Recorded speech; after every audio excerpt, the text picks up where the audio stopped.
He saw it long before we lived it. The world would grow louder, faster, more connected, yet men and women would drift farther apart. He warned that when the sacred is replaced by the convenient, when love becomes transaction and intimacy becomes performance, the soul itself begins to starve. He called it the collapse of Eros, the death of true relation between masculine and feminine. He said that one day men would no longer seek women to understand them, but to validate them. And women, tired of being unseen, would harden, until the very tenderness that once drew love would feel dangerous to express. Desire would survive, but devotion would fade. People would call this freedom, though it would feel more like famine. They would have every method to reach one another, yet no language to truly meet. He saw that technology would mirror the psyche, infinite choice, infinite distraction, and an unconscious cry for meaning beneath it all. The image would replace the soul. The persona, once just a mask for the world, would become the self itself. We would call it love when someone gazed at our reflection, not our depths. And we would wonder why we felt unseen, even while constantly watched. But he also saw a turning. He said humanity could not live long without soul. That when enough hearts had been broken by superficial connection, a new longing would rise, fierce, ancient, holy. A longing not for romance as entertainment, but for union as transformation. The return of the sacred marriage, not between man and woman alone, but between the conscious and the unconscious, the masculine and the feminine within. That prophecy is unfolding now. The old ways of relating are disintegrating before our eyes. The hunger you feel for something real, the ache that no distraction can quiet, it is not despair.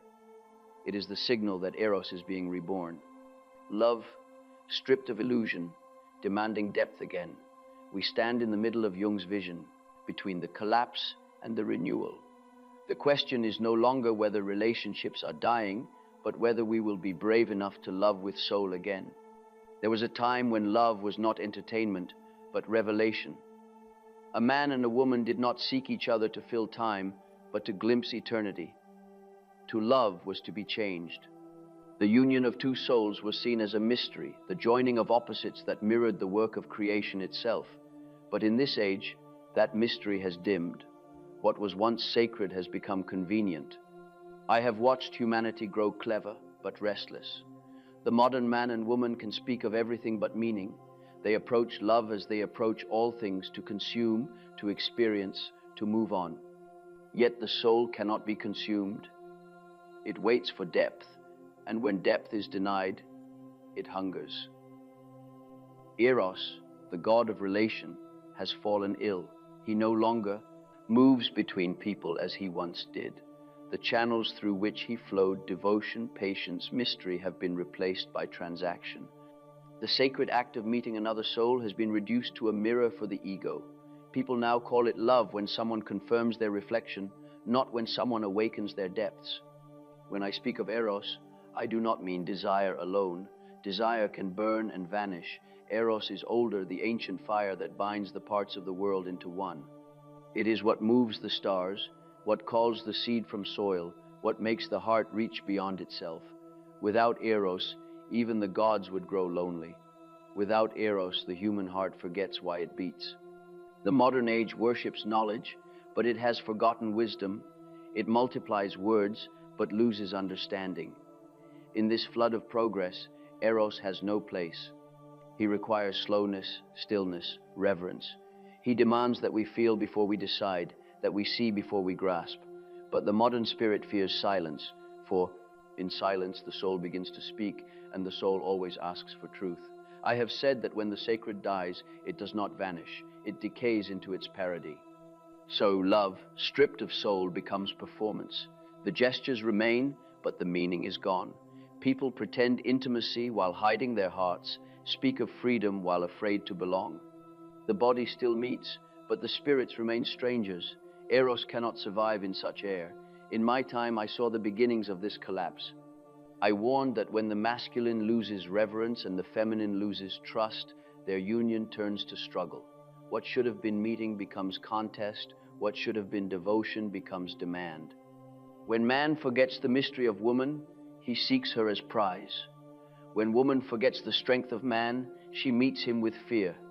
The dance becomes war. This famine of Eros is not punishment, it is consequence. When humanity chose intellect over intuition, utility over meaning, it severed its link to the eternal. Love became a problem to solve instead of a mystery to serve, and so the heart began to close. I have seen this closing in dreams, frozen rivers, darkened temples, fires gone to ash. The unconscious reveals what consciousness refuses to see, that we have forgotten how to feel. But even in collapse there is prophecy, for nothing in the soul dies completely. The hunger for love is proof that Eros lives still. The modern emptiness, the loneliness that spreads like fog through every heart, these are not signs of death but of labor. The soul is pressing for rebirth. Out of this hunger, a new form of love may yet emerge, one that remembers its sacred origin. Eros cannot be destroyed. He can only withdraw until he is invited back. When humanity grows tired of substitutes, when the mask begins to suffocate, when the image no longer satisfies, the old fire will stir again. The question is whether we will recognize him when he returns, not as pleasure, but as purpose. Thus begins the prophecy, the fall of Eros, followed by his inevitable renewal. The collapse we witness is not the end of love, but the end of illusion. In every age, humanity has worn masks. In ancient times, they were sacred symbols that allowed the soul to speak through form. The actor put on the mask to become more than himself, to reveal what was hidden. But the modern mask no longer serves revelation. It serves concealment. The mask has ceased to be a vessel for truth. It has become a wall against it. I call this mask the persona, the face we show the world. It was meant to be a bridge between the individual and society, a necessary fiction that allowed one to live among others without constant exposure of the inner life. But somewhere in the past century, the bridge became a barrier. People no longer wear the persona consciously, they live inside it. I foresaw that as humanity's outer world grew louder, its inner world would grow fainter. The more a person sought recognition from others, the less he would recognize himself. And so it has come to pass. Modern man does not look inward to know who he is. He looks outward to see who others say he is. He confuses visibility with worth, applause with love. The woman paints her smile not only on her lips, but upon her spirit, fearing that sincerity might make her invisible. The man builds strength into his posture, while his soul trembles beneath. Each tries to become an image of what they believe will be desired, respected, or envied. But in doing so, they trade reality for reflection. The image shines, while the being behind it grows dim. The image has become the new idol worshipped, edited, displayed. The soul no longer meets the soul, the image meets the image. Each gaze seeks approval rather than understanding. What was once conversation between hearts has become transaction between shadows. I warned that the day would come when man would rather be seen than known. That day has arrived. The mask gives temporary safety but long solitude. It allows one to be admired while remaining untouched. It grants attention but denies intimacy. For the soul cannot love an image, it can only mirror it. I have seen how lovers fall in love with reflections, with roles, projections, illusions, and call it union. Yet soon they wake beside strangers, wondering how love could vanish so quickly. But love never existed between them, only fascination. The persona, when it rules unchecked, does not merely hide truth, it kills it. It suffocates the very spontaneity from which real relationship is born. A man afraid of being seen will perform affection instead of feeling it. A woman afraid of being judged will offer perfection instead of warmth. In both, Eros dies quietly, unnoticed, replaced by performance. This is not vanity alone, it is fear. The modern psyche, fragmented by expectation, fears rejection more than emptiness. It would rather be admired falsely than loved truly. For to be loved truly, one must risk being seen not only in strength, but in fragility, in confusion, in longing. Yet this is the one thing the mask forbids. It says, show only what is safe, hide what is real. And so, relationship becomes theater. Each actor plays a part. the charming man, the independent woman, the unbothered soul. Behind each costume is the same ache. Will someone see me if I stop pretending? This question haunts the modern heart like a ghost. It is the voice of the soul longing to come home. The tragedy is that the more one hides, the lonelier one becomes. To be unseen while constantly watched, this is the paradox of our age. The gaze of others, multiplied through the eyes of a million strangers, gives the illusion of intimacy while deepening isolation. The soul is not fed by attention, it is fed by recognition. One may be famous and still starve for a single honest look. I saw this danger long ago, the danger that the outer world would consume the inner, that the face would devour the soul. I said that the persona must be balanced by the shadow, by self-knowledge, for without shadow, the mask hardens into falsehood. Without awareness of our darkness, our light becomes artificial, and artificial light cannot warm, it can only glare. There is, however, a purpose in this collapse of authenticity. The soul allows every illusion to reach its extreme so that it may expose itself as empty. Humanity had to exhaust its fascination with appearances before it could long for essence again. Every photograph, every performance, every perfected image pushes the collective psyche closer to its own hunger for truth. The mask must overgrow before it can be shed. When I wrote that modern man is in danger of losing his shadow, I meant that he risks losing contact with his depth. The mask lives on the surface, smooth, pleasing, lifeless. The shadow lives below, wild, truthful, full of contradiction. Without shadow, there is no mystery. Without mystery, there can be no love. The moment we polish away our imperfections, we erase the very substance that makes intimacy possible. I once met a man who confessed he could not fall in love anymore. He admired beauty, intellect, charm, yet felt nothing. I asked him what he desired most in a partner. He said, someone without flaws. I told him gently that he did not seek love. He sought a mirror.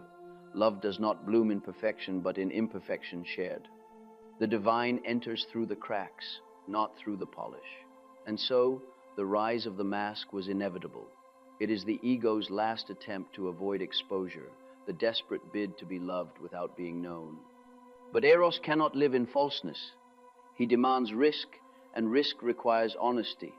Only when the mask cracks through heartbreak, failure, or surrender does the soul reappear, blinking in the light.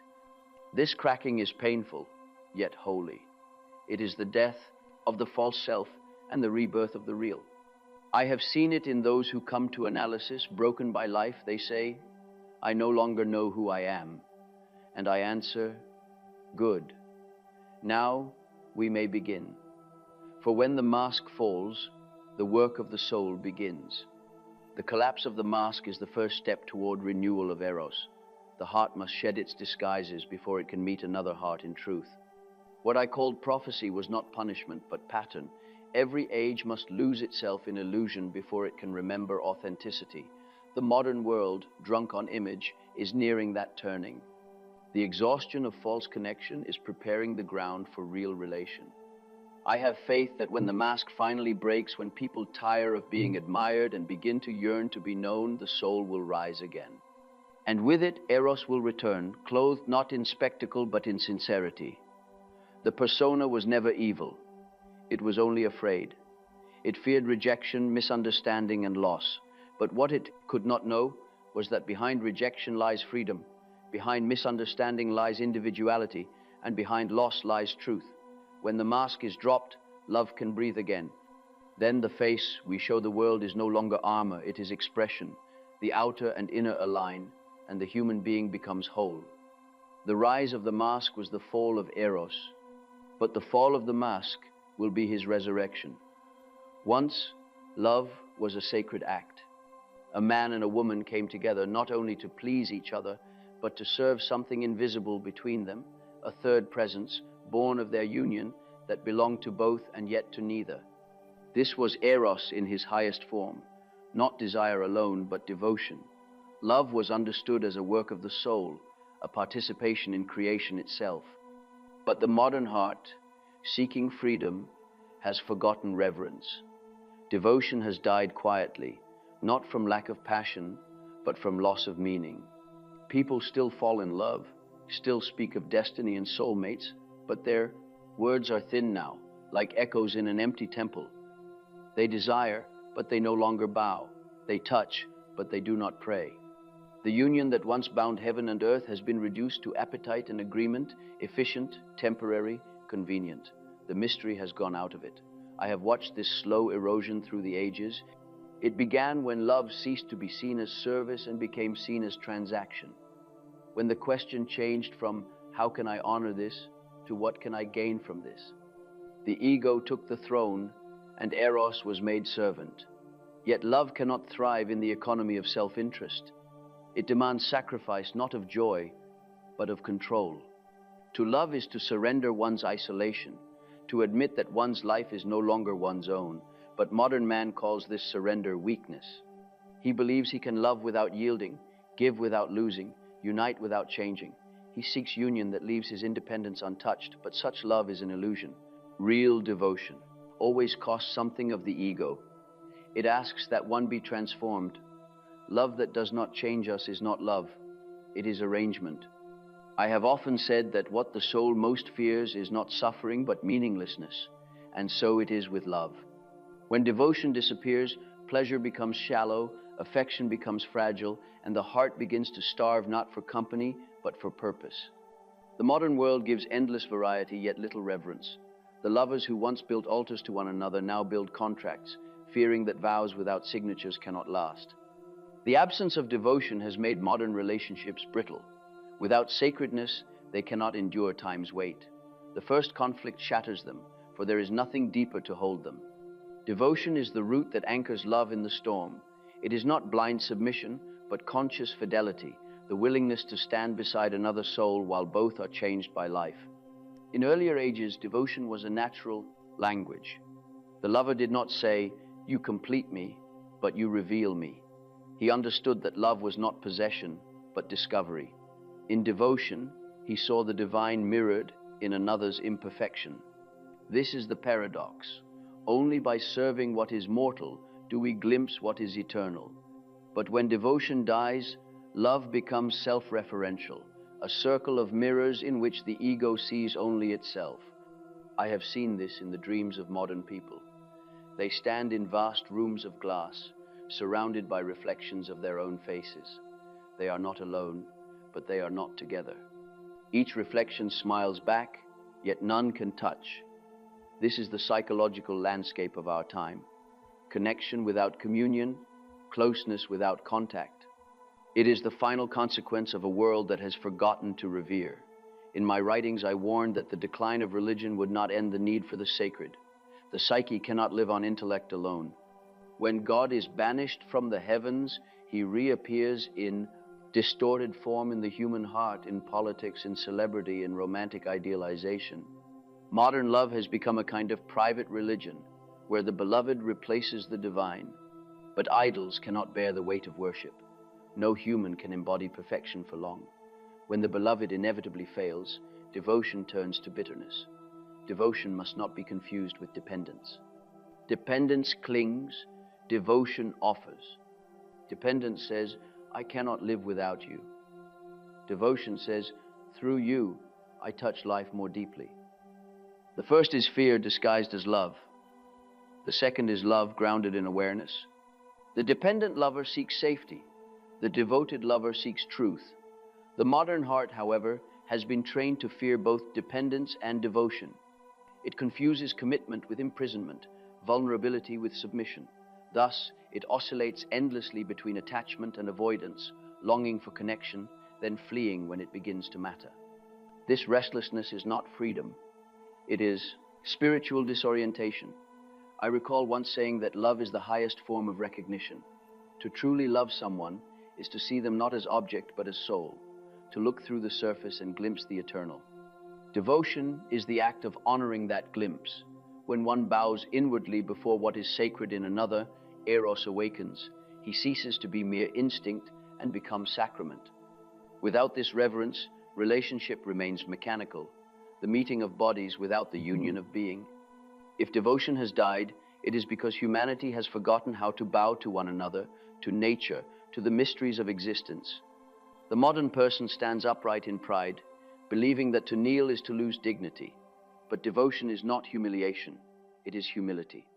It is the recognition that love, like life, is larger than our will. One cannot command it, one can only serve it.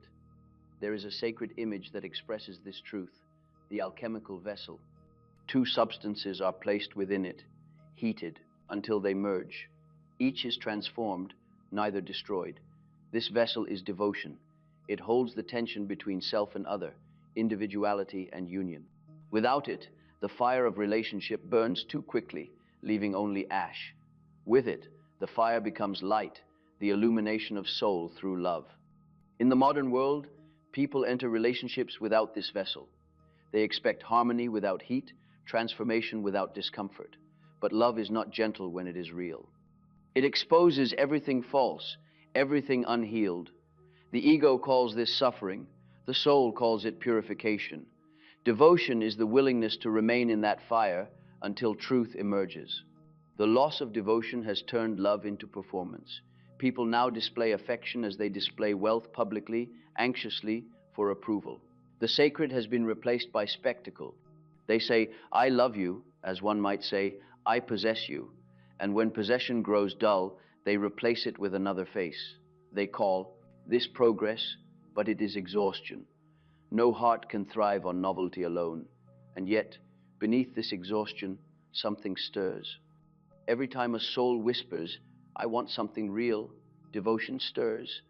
Every time a heart grows tired of playing roles and longs for authenticity, devotion knocks on the door of consciousness. The psyche will not allow Eros to die completely. Even now, as relationships crumble and cynicism spreads, I see the faint glow of reverence returning, the quiet awareness that love without depth is not worth keeping. The new generation, though wounded, carries within it the seed of renewal. Many no longer seek perfection, they seek presence. They do not crave fantasy, they crave feeling. This is the beginning of the return of devotion. It will not look like the past, with its blind obedience or rigid vows. It will be conscious, mutual, creative. It will unite freedom with faithfulness, a love both grounded and alive. For devotion is not nostalgia, it is evolution. The psyche, having exhausted superficial forms, returns to the essential. In the future, love will be less about finding the right person and more about becoming the right soul, one capable of reverence. Only the reverent can love deeply, for only they can endure the mystery of another's difference. Thus, the death of devotion is not final. It is the dark night before dawn. Humanity had to lose the sacred to realize it cannot live without it. Out of this emptiness, devotion will rise again, not as submission, but as awakening. The lovers of the future will not worship one another as gods, but will serve together the God that lives between them. For love is not a possession to be kept, it is a living presence to be honored. When this truth returns, devotion will breathe again, and Eros will remember his place among us not as fleeting pleasure, but as the bridge that restores soul to love and love to soul. Every age has its sickness, and ours is this: man and woman no longer know how to meet. They approach each other as strangers who share no language. They speak of equality and freedom, yet their hearts remain divided. The ancient harmony between masculine and feminine has been forgotten. In its place stands suspicion, a war disguised as progress, a competition masquerading as love. I have said that this conflict between man and woman is not merely social, it is psychic. It is the outward symptom of an inner split within every individual. For within each human soul live both principles, the masculine, which seeks order, clarity, and direction, and the feminine, which seeks connection, feeling, and meaning. When these two are at odds within a person, they will inevitably be at odds in the world. In the man, the masculine rules openly. He is taught to value control, reason, and conquest. His culture praises achievement and mocks emotion. He is told that to be strong he must not feel, and so he becomes efficient but hollow, full of motion yet empty of rest. His heart grows silent. The feminine within him, his capacity for empathy, intuition, and vulnerability, retreats into shadow. But what the man represses within himself, he begins to project onto woman. she becomes, in his eyes, the mystery he has lost, the life, the soul, the tenderness he cannot express. He idealizes her, and in doing so, imprisons her. He demands that she embody what he has banished in himself. Thus, he both worships and resents her, seeking her warmth while fearing her power. Love becomes ambivalent. He desires her body but mistrusts her soul. The woman, meanwhile, carries the other side of the conflict. For centuries, she has been told to serve, to obey, to define herself through the needs of others. When at last she rises against these chains, she must often harden herself to survive. Her own inner masculine awakens, but without balance. She learns to act, to assert, to defend all necessary, but in the process, she often represses her inner feminine, her capacity to rest in being, to trust her feelings, to receive without shame. Thus, the feminine, long oppressed, emerges not as harmony, but as rebellion. The woman becomes wary of tenderness, equating it with weakness. She grows suspicious of love itself, fearing that to open her heart is to surrender her freedom. She builds the same walls the man once built, though hers are made of pride instead of control. And in the meeting of these two, his armored mind and her guarded heart, the wound between them deepens. This wound manifests in the modern world in countless forms. Men speak of women with confusion, admiring their strength but fearing their independence. Women speak of men with disappointment, craving their depth but finding them shallow. Each blames the other, not realizing that both are trapped in the same psychic imbalance. The real enemy is not man or woman, but the disconnection between the masculine and feminine in the soul. I have seen this wound play out in the dreams of countless people. The man dreams of a woman who disappears. When he reaches for her, she represents his lost feeling life, retreating from his intellect. The woman dreams of a man who stands behind a door she cannot open. He is her own denied authority, her strength locked away by fear. These dreams reveal what the outer world conceals, that the struggle between the sexes is a mirror of the struggle within. The masculine and feminine are not enemies, they are partners in the dance of creation. The masculine gives form, direction, and clarity. The feminine gives life, depth, and relation. The masculine builds the vessel, the feminine fills it. The masculine seeks transcendence. The feminine brings it back to earth. When they move together, the psyche thrives. But when they separate, the soul fractures. When a man denies his feminine, he becomes sterile of spirit. His mind may achieve wonders, but his heart remains barren. He grows afraid of mystery, dismissing it as irrational. He seeks dominance where he once sought meaning. His love becomes conquest, and his creativity loses soul. When a woman denies her masculine, she becomes lost in feeling without direction. Her empathy becomes exhaustion, her love becomes martyrdom. She serves without boundary and calls it virtue. Or, when her masculine awakens in reaction, she may swing to the other extreme, becoming rigid, cynical, armored against the very tenderness that gives her power. In both cases, balance is lost, and the sacred polarity that sustains life collapses. Modern society, blind to symbolism, does not understand that this imbalance is not a war to be won, but a union to be restored. The masculine principle has dominated for centuries, logic over intuition, analysis over emotion, progress over meaning. Now, the feminine returns, demanding recognition, but she does not seek revenge, she seeks reconciliation. She wishes not to overthrow the masculine, but to remind it of the heart. Yet, before this harmony can emerge, both principles must confront their shadows. The shadow of the masculine is domination, the will to power without wisdom. The shadow of the feminine is manipulation, influence without integrity. These two shadows feed each other endlessly. The domineering man calls forth the cunning woman. The manipulative woman calls forth the tyrant. The only cure is awareness. The masculine must learn to protect without controlling, to lead without imposing, to act without forgetting to feel. The feminine must learn to receive without losing self, to care without erasing identity, to love without becoming captive. Only when each integrates its opposite within can relationship become sacred again. This is what I meant when I spoke of the coniunctio, the sacred marriage of opposites. It is not merely the union of man and woman, but of masculine and feminine within each soul. Only those who have made peace within can bring peace to love. Until that reconciliation occurs, relationships will continue to reflect the inner war, desire mixed with resentment, attraction followed by withdrawal, union followed by blame. The man who reclaims his inner feminine discovers compassion. He no longer seeks to dominate, for he no longer fears weakness. The woman who reclaims her inner masculine discovers confidence. She no longer hides her power, for she no longer equates strength with cruelty. When these two meet within one soul or between two, something miraculous happens. Love becomes whole. In the modern world, I see signs of this healing beginning.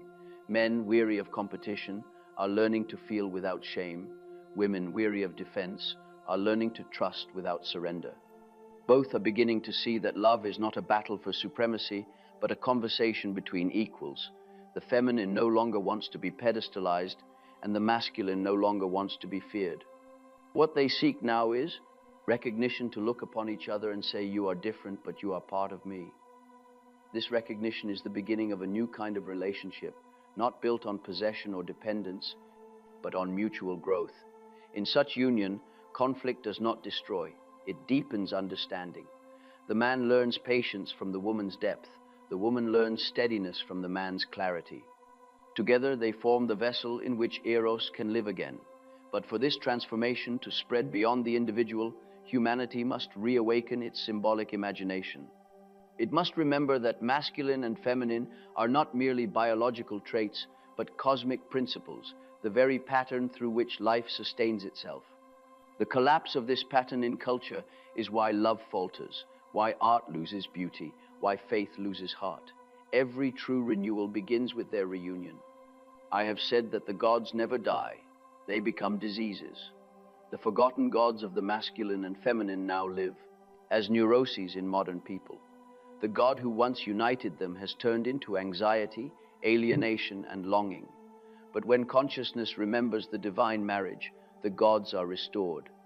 Eros returns as healer. The prophecy I gave was not that men and women would forever remain divided, but that through their suffering, they would rediscover each other on higher ground. For conflict is the instrument of consciousness. It breaks the shell of ignorance so that understanding may grow. This present confusion between the sexes is not the end of love, it is its initiation. When the masculine and feminine finally cease to battle for dominance and instead turn toward one another with reverence, the world will begin to heal. The war outside will end when the war within ends. The soul will remember that love is not sameness, but union of difference, and in that remembering, the prophecy of Eros will begin to fulfill itself, the return of wholeness to human love. The more connected the world becomes, the lonelier its people grow. Never before has humanity been so near in body, yet so far in soul. We speak across great distances, yet our hearts remain untouched. The very inventions that promised intimacy have created distraction. We live in the image age, an age where appearance has replaced essence and communication has replaced communion. When I spoke of the collective unconscious, I described it as a great sea of symbols that unites all living souls. But in this age, that sea has spilled outward and hardened into mirrors. What once shimmered inwardly as imagination has become external photographs, screens, endless reflection. Humanity now lives surrounded by its own psyche, multiplied into 1,000 images. Yet the more it looks, the less it sees. Every person now carries a window through which they can watch others, a glowing frame filled with faces. They scroll through lives, through beauty and tragedy, through love and decay. They see everything yet understand nothing. Each image feeds the eye but starves the spirit. For images cannot touch, they can only display. They give the sensation of contact without the substance of relationship. I foresaw that this would happen. I wrote that the tools humanity builds are reflections of its inner state. The machine, the city, the screen, all are mirrors of the psyche. When a culture worships speed, its machines will race. When it fears silence, its inventions will fill every pause. The outer world is the soul made visible. In this image age, the soul is restless, anxious, fragmented, and so are its creations. The tragedy is that people now confuse visibility with significance. They believe that to be seen is to be known, and to be known is to be loved, but these are not the same. The eye can see what the soul cannot feel. One may gather followers and still die of loneliness. For recognition without understanding is only another mask. The gaze of 1,000 strangers cannot replace the presence of one true friend. The loneliness of this age is not the absence of people, it is the absence of depth. The modern psyche lives upon the surface, skating across reflections of meaning too bright to penetrate. It calls this light progress, yet beneath it grows a darkness of emptiness. For when a person no longer turns inward, they forget how to turn toward another. Depth of connection requires depth of being. I have seen how this surface living affects love. Men and women no longer meet as souls, they meet as projections. They approach one another like traders, comparing images and expectations. They fall in love with an idea, not a person. And when the real self appears with its flaws, its longings, its shadows, they recoil, thinking love has died. But love was never alive between illusions, only images loved images. The modern relationship suffers under the weight of constant comparison. The imagination that once created myths now scrolls through strangers. Desire no longer grows in mystery, it is consumed by abundance. When everything is seen, nothing is sacred. When everything is available, nothing is valued. The soul, deprived of mystery, loses its appetite for devotion. Yet beneath the glittering surface, something ancient cries out. It is the voice of the unlived soul saying, "This cannot be enough." Every man and woman feels it, that ache at night when the noise subsides, when the glowing screen fades and only silence remains. It is then the psyche whispers, "I have seen much, but I have not been touched." This is not despair, it is prophecy. The soul cannot bear superficiality forever. Its hunger will force renewal. I have said that the unconscious is compensatory. It balances what the conscious mind neglects. As the outer world grows louder and more artificial, the inner world grows deeper and more insistent. The psyche will begin to send dreams that ache with longing, dreams of touch, of forgotten faces, of old houses filled with light. These are not memories, they are messages from the depths, calling humanity home to itself. The loneliness of this age is therefore not punishment, but medicine. It is the fever that precedes healing. Through isolation, humanity will rediscover what it has lost: presence, attention, reverence. Only when people tire of constant stimulation will they turn inward again. Only when they see that every new image leaves them emptier than before will they remember that meaning lives not in appearances, but in experience. The image age thrives on distraction. It keeps people from facing their inner world by giving them endless worlds to browse. But the soul cannot be outwitted for long. Sooner or later, the mask cracks, the noise tires, and the hunger returns. I have watched this happen in individuals. Now it is happening collectively. The collapse of Eros between individuals is mirrored in the collective loss of Eros between humanity and life itself. When I say Eros has collapsed, I mean that the connecting principle between all things has weakened. People no longer feel related to what they touch. The world becomes object, not partner. The earth becomes resource, not mother. Relationships become utility, not revelation. Even art, once the voice of the divine, becomes commodity. Yet beneath this decay lies the possibility of rebirth. The soul destroys what no longer nourishes it, and so we live in a paradox. Never before has the individual been so free, and never before so lost. The more choices one has, the less one can choose meaningfully. The more connected one appears, the less one can truly belong. The human being, once a creature of depth, has become a curator of surfaces. But the psyche will not tolerate this forever. The soul longs for weight, for stillness, for truth. In dreams, I see symbols of this longing everywhere: the broken clock, the flooded city, the mirror that no longer reflects. The unconscious is rebelling. It is saying, "You have gone too far outward. Return." The anxiety that fills modern life is the soul's protest against living only in the visible. The cure for such anxiety is not more activity, but meaning the rediscovery of the invisible. The invisible is not fantasy, it is the life beneath the image. It is the quiet presence that remains when appearances fade. It is what allows one to look at another and see not the face, but the being behind it. Without the invisible, love becomes hunger without nourishment, talk without truth, vision without insight. The invisible is where Eros lives. Therefore, the loneliness of the image age is a summons, a spiritual calling disguised as emptiness. It asks, will you settle for being seen, or will you dare to be known? It is the modern equivalent of the ancient initiation. In the old mysteries, the seeker was led into darkness to meet the divine. Now, each soul is led into the darkness of its own disconnection to find what has been forgotten, the capacity for relation. The great danger of this age is that humanity will mistake visibility for existence. But I tell you, one may disappear from every eye and still be known by the self. The true task is not to be watched, but to be awake. For when consciousness awakens, the world comes alive again. Each face, each gesture, each silence regains meaning. In the future, I believe this collapse of connection will give rise to a new kind of intimacy, one that values depth over display, presence over performance. People will begin to crave what cannot be digitized: touch, silence, trust, mystery. They will gather not to impress, but to feel. This longing is already stirring. It is the soul's rebellion against the tyranny of the image. Every age of excess prepares its opposite. The flood of appearances will give birth to a thirst for essence. The weariness of noise will lead to the rediscovery of listening. The exhaustion of the mind will awaken the wisdom of the heart. The loneliness of the image age will not destroy Eros. It will resurrect him. For Eros lives in the unseen, in the space between gazes, in the word left unspoken, in the presence that needs no display. When humanity grows still enough to remember this, the screen will dim, the noise will fade, and the soul will rise again from its long exile.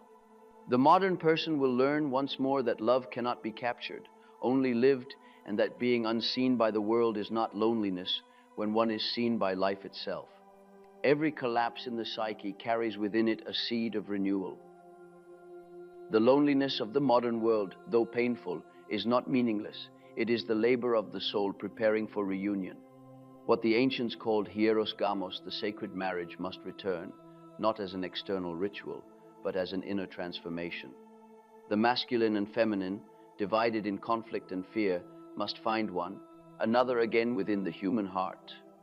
This union is not about gender, it is about principles. The masculine is the force that seeks to define, to act, to clarify.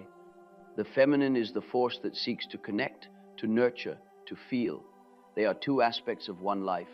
When they move together, the psyche becomes whole, and love becomes vessel for transformation. But when they are torn apart as they are now, the soul grows sick, and relationships wither into performance. For centuries, humanity lived under the domination of the outer masculine intellect over intuition, progress over reverence, control over surrender. This imbalance built great cities, but it starved the heart. It gave us machines, but took away wonder. It taught us to dissect life rather than to participate in it. The feminine, exiled from consciousness, retreated into dreams, art, and religion, into every place the rational mind could not reach. But the feminine cannot remain buried forever. Like a spring, sealed by stone, it eventually bursts forth again, and so now in our time she rises. You can feel it in the restlessness of women who will no longer live half-lives, and in the quiet confusion of men who sense that their old ways no longer suffice. She rises in the collective longing for gentleness, in the rediscovery of nature, in the rebellion against a world too mechanical to feel. The return of the feminine is the return of the soul. Yet this return is not smooth. When the feminine, long silenced, awakens, she does not come as grace. At first she comes as storm. Centuries of repression erupt as anger, chaos, and grief. Women confront the ghosts of their silence. Men feel accused by their inheritance. The world trembles under the weight of unbalanced power. This, too, is part of the process. The psyche, like nature, purifies through disturbance. Only through confrontation can reconciliation be born.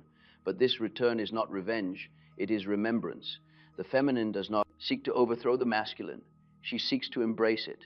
for she knows that the true union is not dominance, but cooperation, not one ruling the other, but both serving the whole. The sacred marriage begins when the masculine bows to the feminine not as superior or inferior, but as equal, and the feminine in turn welcomes the masculine as protector, not oppressor. This marriage first happens within.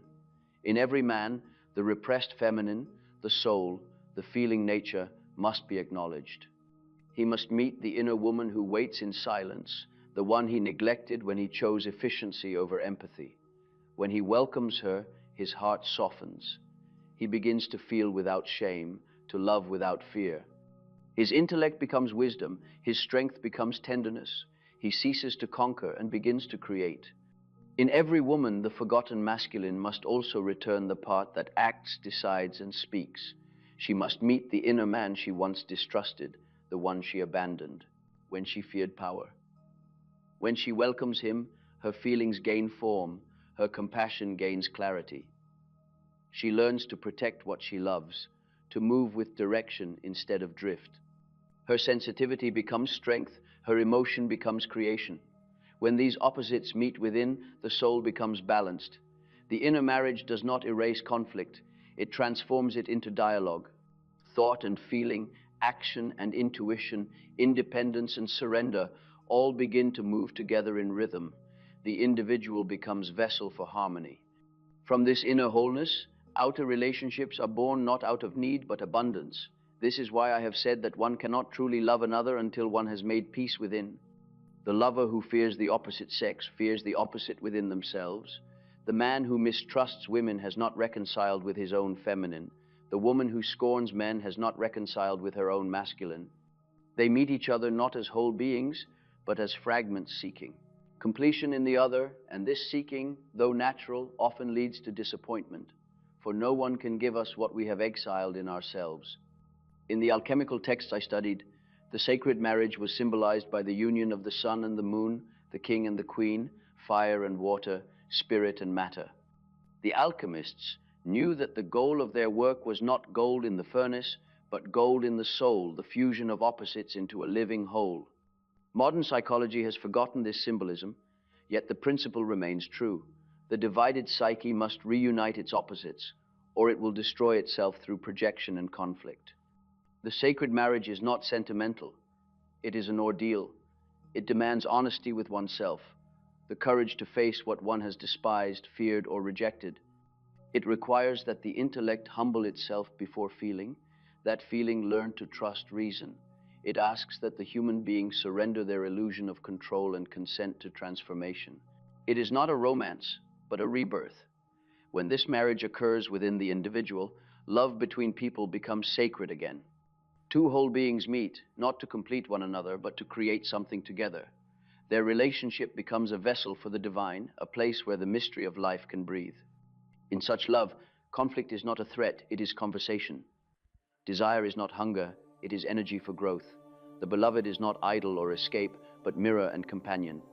This, I believe, is the form of relationship the future will require. Humanity cannot return to the old ways: domination, submission, dependence, control. Nor can it survive in the illusion of detached freedom, where love is avoided for the sake of autonomy. The new path is integration, individuality that participates, freedom that serves, power that protects, love that liberates. The return of the sacred marriage is not only psychological, it is spiritual.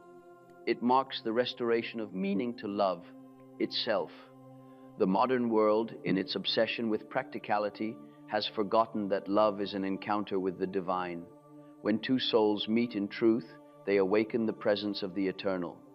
Each becomes the other's passageway to the infinite. This is why devotion, as I spoke earlier, must return not blind worship of another person, but reverence for the mystery revealed through them. The marriage of opposites will also heal our relationship with the earth, for the same imbalance that divides man and woman divides humanity from nature. The feminine wisdom that listens to life must rise again to restore balance. The sacred marriage, once internalized, extends outward into ecology, art, and culture. It reminds humanity that creation is not conquest, but communion. In myth, the sacred marriage always follows catastrophe. The flood, the war, the long night all precede the union of opposites. So too, in our time, the loneliness, confusion, and division we see are not endings, but contractions before birth. The world is preparing for a new consciousness, one that knows that the masculine and feminine are not enemies, but two wings of the same bird. I foresee that this new era will bring forth a new image of love. It will not be the love of possession, nor the sentimental love of fantasy, but the love of recognition. Two souls will meet not as conqueror and conquered, not as savior and saved, but as mirrors of one divine reality. They will not bind each other, but bless each other. Each will call forth in the other the part that was sleeping. This is the true coniunctio, the fulfillment of the prophecy. It is the return of Eros to his rightful place, not beneath instinct, not beneath culture, but at the center of the human soul. When the sacred marriage is restored, love will cease to be escape and become initiation. Relationship will no longer distract us from ourselves. It will lead us toward ourselves. And when enough souls awaken to this inner union, the collective will change.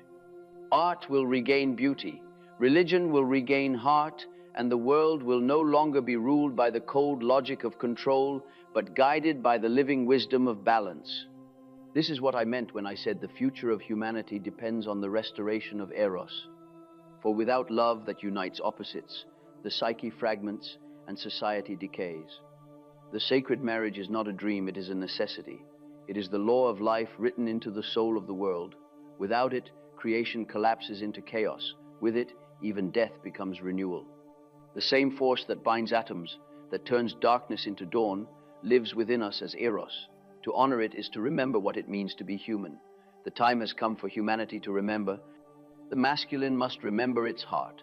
The feminine must remember its power. The individual must remember that wholeness is not achieved through isolation, but through relation. Only then will the prophecy be fulfilled, the prophecy of the reunion of opposites, the return of the sacred to love, and the awakening of soul in the heart of the modern world. Every prophecy I ever spoke was born not of prediction, but of observation. I did not gaze into the future as a seer. I gazed into the depths of the soul and saw what must come next when one principle has reached its extreme. The collapse of Eros could never be the end, for Eros is not an ornament of life, he is life itself. When the connecting force between souls, between opposites, between the human and the divine begins to die, creation itself trembles. But just as night gives way to dawn, Eros too must rise again. His return does not come through grand events, but through small awakenings, a quiet rebellion that begins in the human heart. A man, tired of performance, decides to speak truth instead of charm. A woman, weary of mistrust, allows her tenderness to show again. Two souls meet not to impress, but to understand. In these simple moments, unnoticed by history, Eros begins to breathe again. You must understand. Eros does not belong to romance alone. He is the power that unites what has been divided. He lives wherever relation is real, between lovers, yes, but also between parent and child, between friend and friend, between humanity and nature, between consciousness and the unknown. Wherever two things meet and see one another not as object but as mystery, there Eros is reborn. The first sign of his return is longing, the ache for something real amid the glitter of imitation. This longing cannot be silenced by distraction or possession. It is a sacred hunger that grows in the emptiness of modern life. Many mistake it for despair, but it is hope in disguise. It is the soul reminding the body that it was made for depth. When enough people feel this longing and refuse to betray it, a new world will begin to form beneath the ruins of the old. The second sign is awareness. When a person turns inward and dares to see themselves honestly, their pride, their fear, their hunger for affection, Eros awakens. He cannot live in denial. He thrives in truth, even painful truth. The man who admits he is lonely has already begun to heal. The woman who admits she still desires to be loved, though she pretends otherwise, has already made space for the divine to return. Awareness is love's first act. The third sign is vulnerability. I have said that the mask must crack before the soul can breathe. When people grow weary of pretending, when they can no longer bear the weight of false perfection, they begin to speak differently. Their words slow down, their eyes soften. They stop performing and begin to confess. Every confession, when sincere, is an act of love, for it invites the other to meet what is real. Through vulnerability, the walls between souls begin to crumble. But Eros, once reborn, does not promise comfort. He demands transformation. To live with Eros alive is to live awake, to feel more deeply, to suffer more consciously, to love without guarantee. It is easier to live without him, perhaps, but not richer. A life without Eros is safe but barren, efficient but empty. It is like a field of stone that never risks the rain. The soul was not made for such dryness. The modern world, in its fear of pain, has tried to make love painless. It has removed devotion, stripped away vulnerability, replaced commitment with convenience. But pain in love is not failure, it is growth. Eros wounds to awaken. His arrows pierce not to destroy, but to open what has long been numb. Every heartache, every loss, every longing that refuses to die, these are not punishments but initiations. Through them, the human being learns to love with soul instead of ego. I have seen this pattern in countless lives. A person, broken by disappointment, turns inward at last. They realize that the other was never their salvation, only their mirror. What they sought outside was what their own soul desired to express. In that moment of recognition, projection withdraws, and true love becomes possible. For only when the inner masculine and feminine are reconciled can outer love endure. The rebirth of Eros, therefore, is not merely a return of romance, it is the healing of division. It is the realization that every encounter mirrors the meeting between consciousness and the unconscious. Every beloved is both other and self.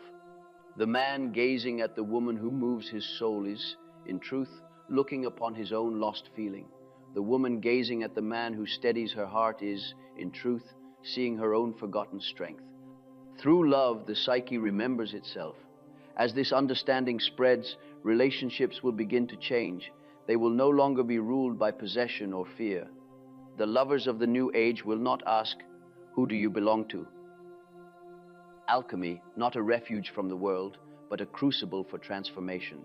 Each will hold a mirror for the other, not to admire, but to awaken. The rebirth of Eros will also transform culture. When love regains its sacredness, art regains its depth.